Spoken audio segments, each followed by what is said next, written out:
octavo, después de Pentecostés, en el Santo Evangelio, escuchamos cómo el Señor multiplica el pan para aquellos que lo siguen en un lugar desierto.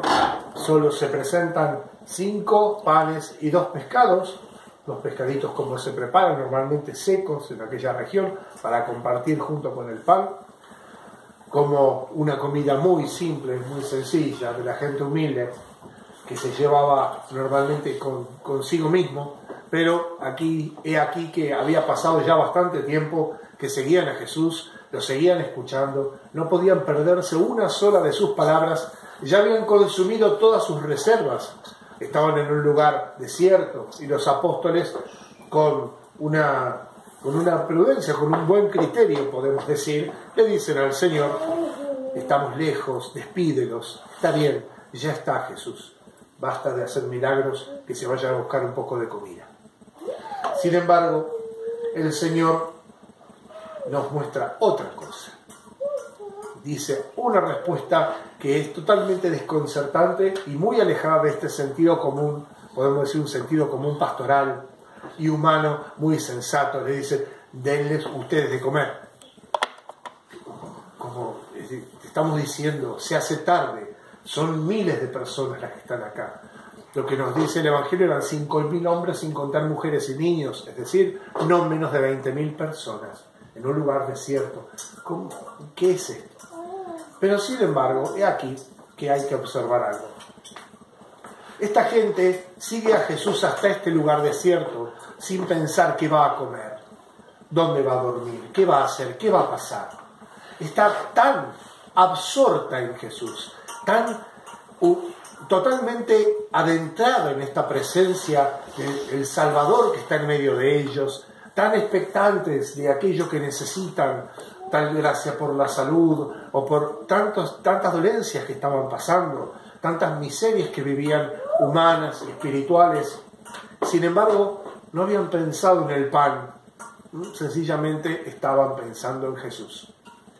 Y esta fe de discípulo, esta fe de seguidor contra viento y marea, de seguidor sin alforja, de seguidor sin billetera, de seguidor sin otra cosa en los ojos que el mismo Jesús, es lo que hace posible esa fe que el Señor, con 5 panes y 2 pescaditos, puede por esa fe multiplicarlos. Recuerden siempre que cuando el Señor hace un milagro, lo primero que le dice a aquel que recibe un milagro es: tu fe te ha salvado. Y es más, para que quede bien claro eso, dice: cuando Jesús fue a Nazaret, le presentaron muchos enfermos, sin embargo no hizo muchos milagros a causa de la falta de fe de esa gente. Jesús no hizo muchos milagros, podemos decir, hablando de una manera humana, no pudo, sencillamente porque los corazones no estaban abiertos. Se pegaban el salto a los brazos de Jesús. Y es aquí que tenemos una muchedumbre difícil de contener en cualquier construcción, porque 20.000 personas es difícil de meter en cualquier lado, y sin embargo están expectantes, con los ojos en Jesús. Y el Señor se ocupa también de su pan cotidiano, y lo hace de una manera que refuerza su fe. Nuestro seguimiento de Jesús muchas veces se encuentra con un gran problema, y ese gran problema con el que nos encontramos es que, como todos los días tenemos que hacer frente a nuestras necesidades, no encontramos tiempo, así decimos, no encontramos fuerzas para seguir a Jesús completamente, porque nos falta el pan cotidiano. Vivimos en esa división. ¿Qué hago? Cierro el negocito, padre, mire que los domingos es con lo que logro cerrar el mes. La pregunta es: ¿a quién seguimos? ¿Y qué hicieron estos que iban al medio del desierto? Fíjense cuántas cosas hace el Señor con una sola que hace, cuántas cosas puede realizar.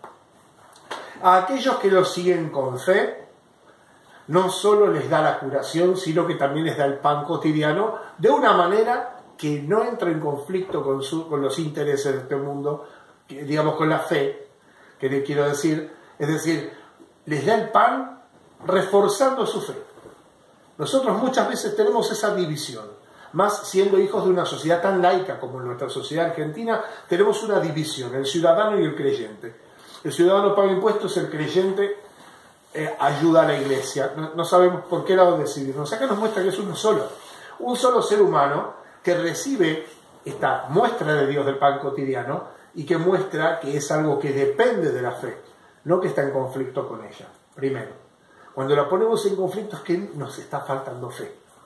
No hemos logrado penetrar la fuerza transformadora que significa la fe. Que no es una fe cualquiera, sino la fe que nos da la iglesia, por medio de la iglesia. Segundo, vemos a los apóstoles que están colaborando con Jesús. Son sus seguidores especiales. Son los que reciben las explicaciones una vez que se va toda la gente. Ellos reciben no solamente el pan cotidiano, sino que reciben una canasta cada uno llena de pan y de pescado. Sobraron 12 canastas.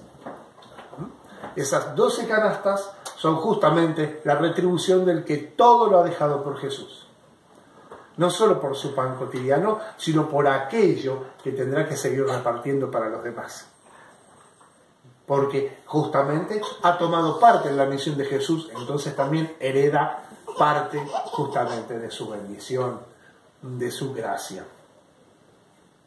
Y por último, la pregunta a nosotros. Si es que verdaderamente hemos decidido en nuestro corazón tomar el partido de Jesús, seguirlo a Él, caminar solamente por sus huellas, seguirlo hasta el desierto, para donde vaya. No tenemos a dónde ir, nadie nos habló así. Nadie hizo estas cosas grandes por nosotros, nunca vimos algo así en Israel. Jamás se ha visto en el pueblo de Israel algo así. Tengo ojos para ti, Señor. No te pongo al mismo nivel que las demás cosas.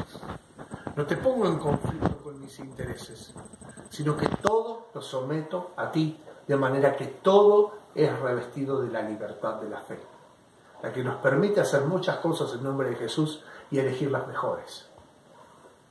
Esa es la libertad de los hijos de Dios. Por eso, cada uno de nosotros, cuando es revestido con la gracia, se vuelve tan especial, tan distinto.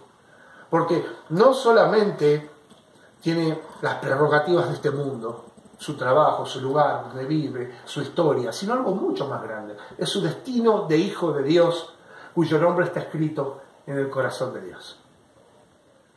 Ya desde este mundo, en medio de esas cosas cotidianas que hemos puesto como creyentes a los pies de Jesús, hemos rendido todas nuestras armas, todo eso, por más pequeño y humilde que parezca, es el instrumento por el cual se va forjando en nosotros el Hijo de Dios perfecto, un Hijo de Dios que lo sigue completamente y que va a reinar con Él por los siglos de los siglos.